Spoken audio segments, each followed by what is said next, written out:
previous video, we went through the ECG changes associated with LVH in some detail. In right ventricular hypertrophy, we would predict that the opposite process to LVH occurs, with increasing rightward voltages generating abnormally large R waves in the right-sided chest leads and deep S waves in those on the left. While this pattern is seen, because of the dominance of the left ventricle in the formation of the QRS complex, the right ventricle has to enlarge to a very substantial degree to significantly alter QRS voltages in the chest leads.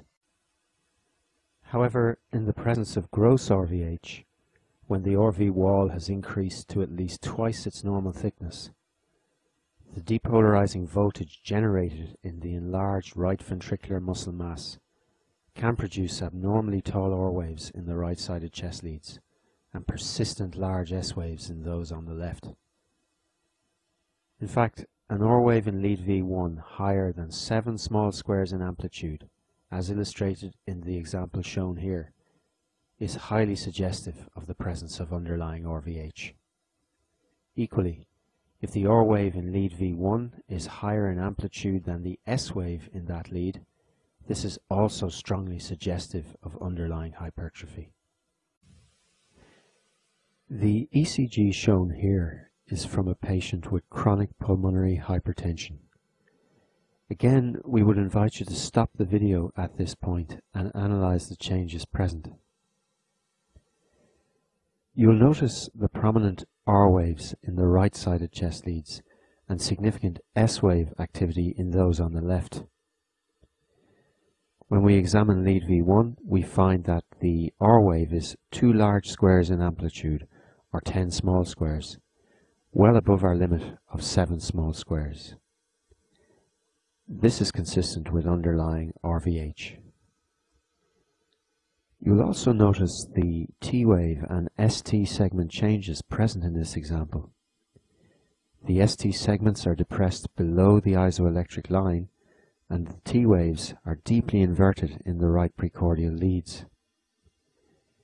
These changes represent a right ventricular strain pattern secondary to hypertrophy and do not reflect any underlying acute ischemia. Before we move on, there is at least one further feature of interest on this ECG. Looking at the frontal leads, we note that lead 2 is isoelectric, giving 2 possible cardiac axes at right angles to this lead. As lead 3 is strongly positive and AVL negative, option B must be correct. This is an example of RVH resulting in right axis deviation on the ECG.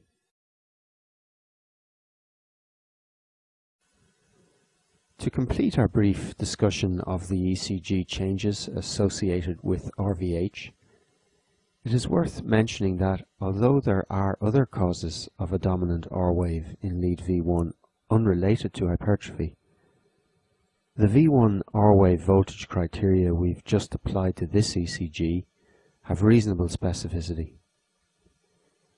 However, as for LVH, the sensitivity of the ECG in the diagnosis of RVH is poor.